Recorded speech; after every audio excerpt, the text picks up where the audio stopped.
जातस्य ही ध्रुवो मृत्युर्ध्रुवम जन्म मृतस्य च। जो संसार में जन्म लेता है उसकी मृत्यु निश्चित है, और जो मरता है उसका पुनर्जन्म भी होता है। यह पुनर्जन्म कई योनियों में हो सकता है। सामान्यतः जीव से इस जन्म में पाप और पुण्य दोनों होते हैं। पुण्य का फल है स्वर्ग और पाप का फल है नरक। नरक में पापी को यातनाएं भोगनी पड़ती हैं और स्वर्ग में पुण्यात्मा सुख भोगते हैं। स्वर्ग नरक भोगने के बाद जीव पुनः अपने कर्मों के अनुसार 84 लाख योनियों में भटकने लगता है।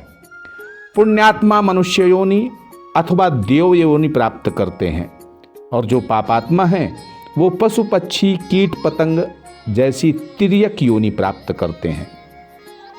इन योनियों के अतिरिक्त एक तीसरी योनि भी है, भूत प्रेत पिशाची योनि। ये योनि असदगति प्राप्त प्राणियों को प्राप्त होती है। गरुड़ पुराण के अनुसार यह असदगति कई प्रकार से होती है।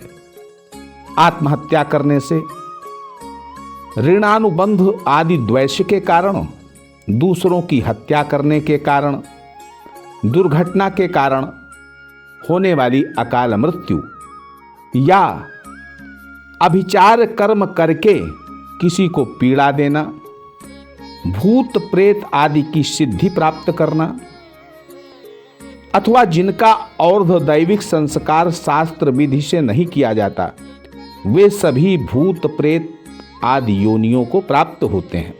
और ऐसे प्राणी स्वयं तो भूख प्यास, शारीरिक पीड़ा, मानसिक पीड़ा का अनुभव करते ही हैं, लेकिन दूसरों के लिए भी अनेक प्रकार की शारीरिक मानसिक पीड़ा, संतान क्षय, वंश क्षय आदि का उपद्रव करते हैं। पर इन उपद्रव का कुछ कारण सामान्यतः विदित नहीं होता। बहुत लोग भटकते रहते हैं इसके कारण को जानने के लिए, लेकिन मजबूरी के कारण विवशता पूर्वक कभी कभी मनुष्य को इन उपद्रवों से ग्रस्त होकर के अपने पूरे जीवन पीड़ित रहना पड़ता है। भूत प्रेत पिशाचादि योनियों में पड़ा प्राणी अतृप्त होकर द्युलोक, अंतरिक्ष और पृथ्वी लोक में वायु रूप से भ्रमण करता रहता है।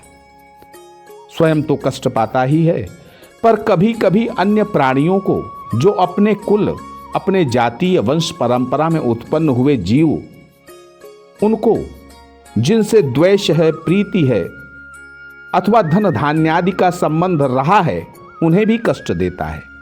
इसी को प्रेत बाधा और पितृ बाधा कहा जाता है।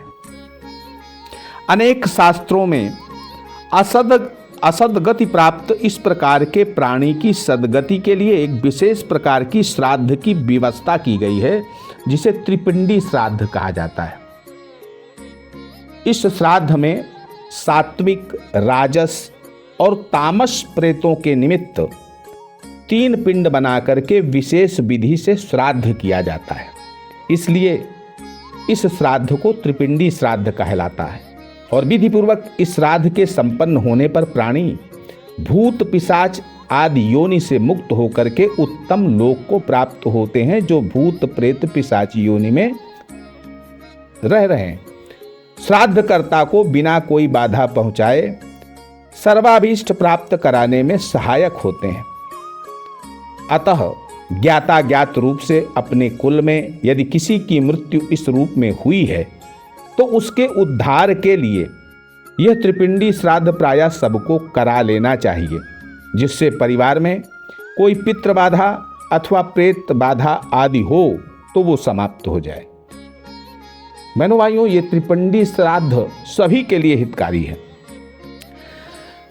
यहां ये समझना चाहिए कि न केवल अपने कुल के असदगति प्राप्त प्राणी भूत प्रेत पिशाचादि योनियों में प्रविष्ट होकर के ऐसी बाधा करते हैं, बल्कि अन्य जातीय वंश परंपरा में उत्पन्न हुए जीव भी, जिनसे द्वेष, प्रीति, धन धान्य आदि का संबंध रहा है, भूत प्रेत और पिशाचादि योनियों को प्राप्त करके ऐसे उपद्रव करते हैं जो पीड़ा देते हैं।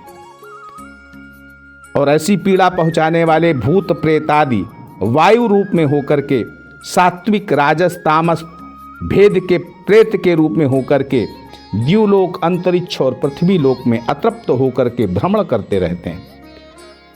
सत्वगुण प्रधान प्रेतादि विष्णुमय होते हैं, रजोगुण प्रधान प्रेतादि ब्रह्ममय होते हैं और तमोगुण प्रधान प्रेतादि रुद्रमय संज्ञा वाले कहलाते हैं। और त्रिपिंडी श्राद्ध के माध्यम से इन्हें उत्तम लोक प्राप्त कराने की व्यवस्था की जाती है। तो इस श्राद्ध में सात्विक, राजस और तामस प्रेतों के निमित्त विभिन्न द्रव्यों से 3 पिंड बना करके विशेष विधि से श्राद्ध किया जाता है, इसलिए ये त्रिपिंडी श्राद्ध कहलाता है। और श्राद्ध के माध्यम से उत्तम लोक को प्राप्त हो जाने के पश्चात पूर्वोक्त जो भूत प्रेतादि हैं, ये इष्ट प्रतिबंधक न होकर कर्ता को सर्वाभीष्ट प्राप्त कराने में सहायक होते हैं। और ऐसे प्राणी जो आत्महत्या जैसे अकाल मृत्यु से शरीर का त्याग करते हैं अथवा जिनका शास्त्रोक्त विधि से अर्धदैविक संस्कार नहीं किया जाता है, ऐसे सभी प्राणी भूत प्रेत योनियों को प्राप्त होते हैं। बहनों भाइयों, एक प्रश्न उठता है कि नारायण बलि और त्रिपिंडी श्राद्ध दोनों में भेद क्या है, क्या फर्क है? तो जिन जीवों का दुर्मरण हो जाता है उनके और दैविक श्राद्ध की सफलता के लिए प्रायश्चित रूप में शास्त्रों में नारायण बलि करने का विधान है। अपने कुल में अथवा अपने से संबद्ध किसी अन्य कुल में उत्पन्न किसी जीव के प्रेत योनि प्राप्त होने पर उसके द्वारा अपने वंश में संतान प्राप्ति में बाधा अथवा अन्य प्रकार के होने वाले अनिष्टों की निवृत्ति के उद्देश्य से किया जाने वाला श्राद्ध त्रिपिंडी श्राद्ध कहलाता है। कहने का आशय यह है कि नारायण बलि में अपने कुल गोत्र के दुर्मरणग्रस्त जीव का उद्धार हो जाए, ये उद्देश्य होता है, जबकि त्रिपिंडी श्राद्ध में अपनी वंश परंपरा में होने वाले अनिष्टों की निवृत्ति के उद्देश्य से श्राद्ध किया जाता है। नारायण बलि मुख्य रूप से देवतोद्देशक श्राद्ध होता है, जिसमें केवल एक प्रेत का ही श्राद्ध किया जाता है, जबकि त्रिपिंडी श्राद्ध में सात्विक, राजस, तामस तीनों प्रकार के प्रेतों के उद्देश्य से श्राद्ध संपन्न किया जाता है। बहनों भाइयों, आप सुखी रहें, समृद्ध रहें, इसी मंगलमयी कामना के साथ प्रेम से बोलिए जय माता की।